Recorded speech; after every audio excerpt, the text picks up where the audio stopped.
Hey, folks. Thanks for joining us for another episode of Two Good Sports. How's your week been, Greggy? Yeah, pretty good. Thanks, mate. Pretty busy, turning old. Well, I turned old earlier in the year. A lot of friends turning old. So, yeah, it's been a bit busy celebrating with people. You don't tend to get younger, do you? No, good, mate. Apart from being a proud Queenslander, I guess, it hasn't been a great week for Queensland teams, but congratulations. Your side's on a bit of a roll. Look, let's have a look at the big news items this week, Greggy. We'll get straight into probably the one that's most on everyone's mind at the moment and the media. Steve Kearney. We didn't see this one coming. If you had to have asked me a couple of weeks ago who's going to be the first one sacked, it wouldn't have been Kearney. What about you? Yeah, it would have been McGregor. But now, yeah, it's Kearney. I don't agree with it. I see their reasoning is that, it's later in the season based, normally in June they're up to around, 15, 14, but I still don't agree with it, especially in lockdown and the way things have gone. He's done what he can. Who's going to take over and do any better than him for the next 3 months? They say they're preparing for next year. I don't agree with it. I'm not happy with it.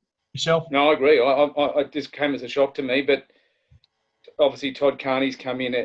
Todd Kearney? Not Todd Kearney. Todd Payton, sorry. Payton, yeah. Todd Payton's come in as the assistant coach has come in and taking over. It's now been probably spelled out to us a bit more that it's pretty strategic. It gives them a bit of a shot, by unloading him first. They've got the whole field, I guess, to go and select someone from there. A couple have come out already. Tuvi's put his hand up and said, "Absolutely, I'll be there." And Griffin said, "I'd do it in a heartbeat." Apparently, the boss, the CEO of the Warriors, said he's had at least 12 contacts so far. Yeah, I still don't agree with it, mate. I think it's a shocking decision. And Todd Payton came and defended Kearney straight away, and I think the players do too. Yep. No, not happy with it, mate. Yep, no, I agree. Look, we'll see how that affects team morale. It's a really interesting one for the year because they haven't been terrible. They haven't been brilliant, but under the circumstances, I thought they've probably overachieved a little bit. They've beaten a couple of sides already. A lot of teams out there aren't doing as well as them. Yeah. Let's go to the other one we just alluded to before. The Queensland teams aren't having a great run at the moment. Where we're going into round 7. It looks like a cold winter in Queensland for the Queensland-based teams, Greg. Yes, it does, unfortunately. I think the Cowboys, I reckon Paul Green's the one that should be on the chopping block. Yeah. They haven't changed their game in 2 years now. He won a premiership. But sometimes it's good to get, move on, even for him. Move on soon thereafter, or, like a couple of years. It's now been 4 or 5 years. It's time to move on. They look stale. They need a big change up at the Cowboys. The Titans, he's doing what he can down their whole book. They're struggling. They get injuries every week. They're the most unlucky side with injuries I've ever seen. Another 3 this week. And then the Broncos. Don't be surprised they win the next 4 in a row, the Broncos. They've got a good draw now. And all of a sudden, I think the talk will change with the Broncos. I think they'll make the 8, in my opinion, and they're on the way. I think they'll turn this week and they'll keep going. What about yourself, Hamo? 100% agree with Paul Green. I think the writing's been on the wall for a couple of years. I think what happened in 2017, it could have been a fairy tale. It was a fairy tale. They made the grand final. But you've got to remember, really, they relied on a couple of things going their way. I'm pretty sure it was the last round. It was the Dragons and Canterbury. Yeah, they only snuck in. Yeah, they snuck in. And to their credit, they beat a few good sides to get to the grand final. But I think they ended up winning about 52% that year. 2015 obviously was a breakthrough year. But since then, and obviously they've lost some great players, especially JT, they've looked pretty pedestrian. And also, their structure doesn't look that much. There's some coaches, I think, who wear it, they're welcome after a while, and I don't know if that's the case with Paul Green. Apparently he's being courted with Cronulla. Maybe it's time for him to have a move. It might be good for him. It might be good for the Cowboys as well. Look, just quickly with the Broncos, I was reading the other day, with Milford, Bird, and Darius Boyd, between the 3 of them, there's $2.4 million worth of talent. You could go and buy and it's not that they would go there, but you could go and buy a Tedesco and a Keary for that, easily, per year, and probably have a bit of loose change. So it just shows what they're spending on players who are either unavailable or completely ineffectual at the moment. So it's a big worry. I think the Titans, they will break out of this mire, but it's going to be a struggle this year and probably a little bit of next year. But I think Holbrook's got the reins going in the right position. Greggy, what's your team on the rise at the moment? Yeah, I think Penrith's on the rise. They're doing better than I thought they would. Even a couple of weeks ago, I had them coming maybe 9th or 10th, maybe even 11th. They're gelling well. The young blokes have come through another season together. I think they're on the up. They've got a couple of good 5'8s. They've got Matt Burton on the bench again at number 14 this weekend. I think he's You're a fan of him, aren't you? Oh, I'm a big fan of him. I'm a big fan of a lot of those players in that Penrith side. I just thought they'd have another year. They need another year. But Cleary coming back, they've just improved out of sight with him back. I'm all over them. They'll improve out of sight. They're top 4 material. Yourself, what do you got a bit of a thought of a team coming down? Who do you feel's maybe struggling a bit more than we thought they would? Yeah, absolutely, and that's the Raiders. I think a couple of weeks ago we thought it was a minor speed bump. Look, it still could be. That what do they say? Form temporary, class is permanent. But some of those players are just they're not looking as effective. I think Hodge he seems to have. I don't know if he's carrying an injury. He doesn't seem to have that pace out of dummy half. I don't know if you agree. Yeah. I also think that just that they're restructuring with a few new players, I guess, and a few new players. They'll be thereabouts. I think they're going to be a top 4 side, but at the moment they're not showing anyone what they're really capable of. So, that's where I've got it at the moment. Yeah, no, mate, good point. Very good point. Agree with you 100% on that one. All right, Greggy, let's have a look at round 7 already. Let's have a quick look at the draw coming up for this week. Yep. First game, Greg, Panthers, Rabbitohs. This is a beauty. Like you're talking about your team on the up. The Rabbitohs have been pretty impressive the last couple of weeks too. They haven't probably played the opposition Penrith have. What do you got here? I got Penrith by 6. Pretty happy with that. I'm pretty confident with that one. Yourself? Yeah, I'm with you. I think it's going to be a really tight one. I think it'll be a beauty. Your man Cleary, I wouldn't be surprised if it's a field goal. I'm going Panthers as well. Brings us to the Friday night game, the Storm and the Warriors. This new rule, it hasn't suited the Storm. It's taken the wrestle component out a bit, and they've come back with the field. They do have the Warriors, and when a side has a coach sacked, they give a little bit. What do you think this week? Yeah, they'll be given a lot. They'll be given 30 points to Storm. I think about 30 points to 6, maybe even more than that. 40 points to 6. Yeah. Addo Carr's back. I'm pretty convinced that the Storm will win this one and win this one convincingly. If I had a lot of money, $1.17 is a good price, I reckon, the Storm. I think they're certainly. I tend to agree. I think it's going to be a score. I would imagine, 18 plus, 20 plus. Yeah. Look, you guys are up against the white-hot Roosters at the moment. You've won 2 in a row. There'll be news shortly for sure that McGregor's had a contract extension. $7 this week, Greggy. You feeling confident? Mate, for the first time this year, I will not be tipping the Dragons.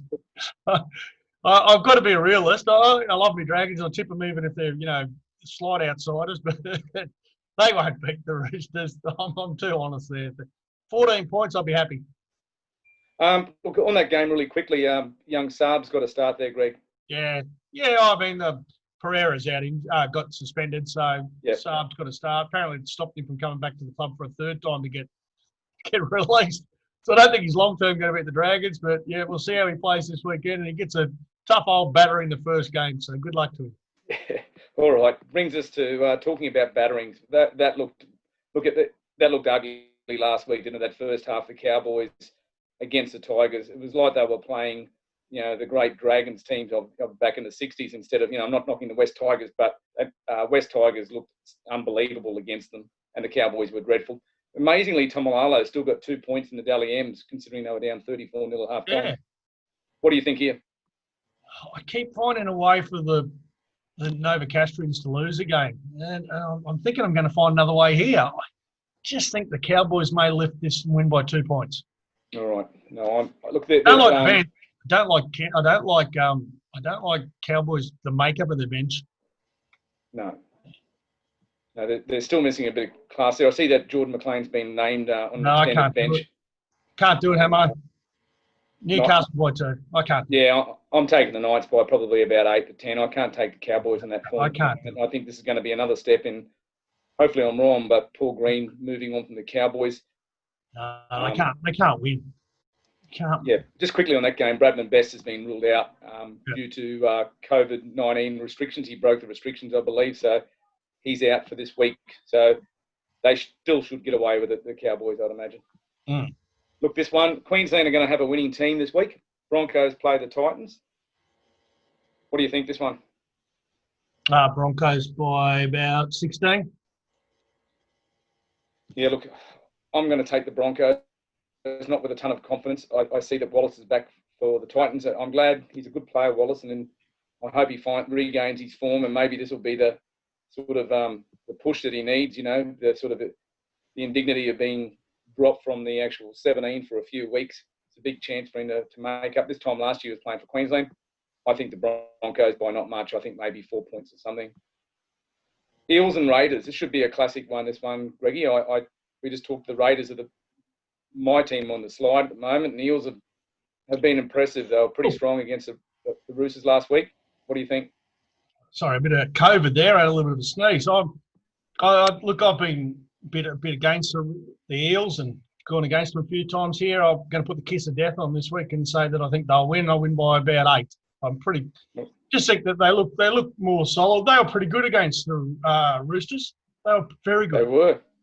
Absolutely, yeah. I'm going to take the Raiders. I think it's certainly not do or die for the Raiders, but if they don't start, pulling their finger out now, it's going to make it more difficult down the end of the season to get that top 4 spot.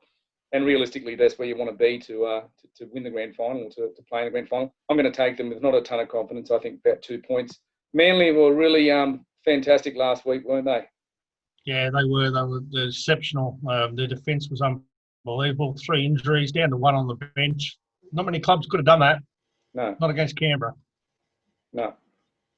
What do you think this week? Look, they're up against the Sharks. Got a few out, but Tapau's back, and who else is back? Parker, I thought he was going to be out. So, yeah, Tafua's back. Sorry, Joel Tafua's out. So, yeah, Manly by 2. I think it'll be a very close game. Yeah, I agree. I think it's going to be a pretty good game. The Sharks are slowly clawing their way back. They're getting troops back as well. Young Hunt was good for them last week, but I think it's not going to. If the Seagulls had Tommy and the crew there, I would think they would win pretty comfortably. But I'm going to go same, probably by about 4 points, which leads us to our last game, the Bulldogs, who weren't bad against Cronulla. They were beaten, I think, by 2 points, 2018, Greg, and against the Tigers, who thrashed the Cowboys. Take away that score. I know if you pick the paper up, I think it said 36-20. It was really a mauling in that first half. What do you think here? I think I'm reasonably confident. Again, I shouldn't keep saying that because this is where it falls apart when you say that. But I'm all for the Tigers by 10. Yourself? Yeah. No, me too. I think Harry Grant's been a real find this year, hasn't he? He's right up there with the Dally M's. There was always talk. Matthew Johns, his biggest fan for a long time, they're saying this kid can play. He's the best player who's never played NRL football in Australia. He kept saying a couple of years ago, and he certainly looks the part. They look a different side with him in there. I must say, Josh Reynolds has added a bit of spark too. But I think they'll probably win it by about 8 points. So, guys, that's it. That's our wrap up, Greggy, for this week. Got one thing, Hamo. I've got a Bentley's Towels Lock of the Week. Our great sponsor. Bentley's Towels Lock of the Week. Lock of the week, Melbourne Storm. The lock of the week. Gee, mate, I think my lock of the week. Look, you know what? I'm going to go out on a limb, Greg. I'm going to take the Roosters. The Roosters. Yeah. Well, we're both going pretty short. We're going pretty short. If you've got money like you, $1.10, you just have $200,000. Yeah. Well, mate, my Bentley towel will be nice and rugged up after it, and that's my lock of the week anyway. And you've given yours. They're both short. Put them together. Get a bit of value somewhere else. Yeah. And you'll still be working. What about your Smoky, really quickly?